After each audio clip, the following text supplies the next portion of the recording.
Hi there. We've been talking about branding and we've been talking about how we would like our brand to be perceived, what we would like people to feel when our brand is mentioned. Now, the question is now, how do we actually build that up? How do we take those brand associations and the characteristics that we know we want for our brand and actually build them up in the minds and hearts of the customer? There are two key points here. The first one is using every possible touch point, and we're going to talk about that. The second one, which we're going to talk about next week, is repeat, repeat, repeat. Now onto the touch point thing.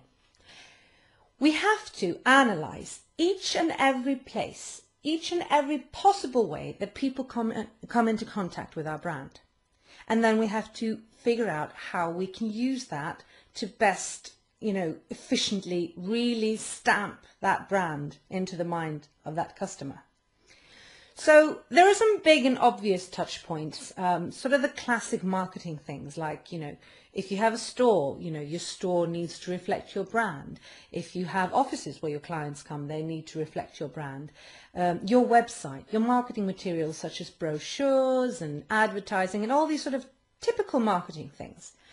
But the thing is that often the most efficient and effective ways of getting your brand across are the things that aren't necessarily as obvious.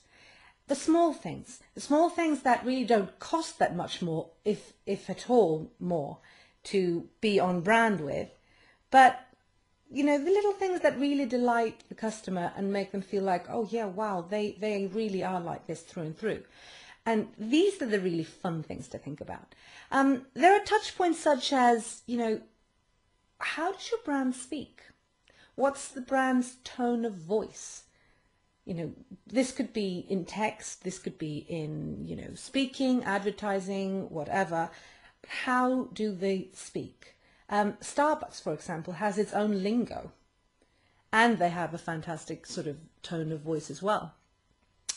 Now, your offices, if you have offices where your customer doesn't really come into them ever, you can still use them because you have your staff there, you have other people that work with you on, within your company, both on marketing and other things, and it's going to help if your offices are on brand and really reinforce your brand message. That means you will get your staff and all your co-workers and those that work with you and collaborate on things, they're going to be, they're going to be eating, sleeping and breathing the brand, so to speak, because they're going to be surrounded by it. There are things like, how do you actually answer your phones? Is it really formal? Is it light? The titles, do you have your typical CEO or CFO and CMO? Or do you have things like a fantastic little company that I know, Fafu, which does play things for children. They've got an Imaginator and a Voyager rather than just the CEO and COO. Your answer phone. What's the greeting like on your answer phone? There's a company, there's an airline called WOW, and I know a person who actually phones their answer phone just because she really loves their greeting. That's pretty impressive.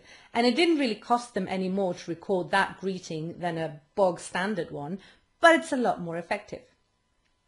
Things like your invoices, your receipts, your packaging. I mean, obviously, if you have a product, your packaging is going to be a huge part of the brand. But there's also things like, your packaging, just the bag that people take things out in or anything like that. How can that convey your brand elements? Go through each and every tiny little touch point that people can possibly have with your brand and think about how you can use it to its fullest potential to build it up.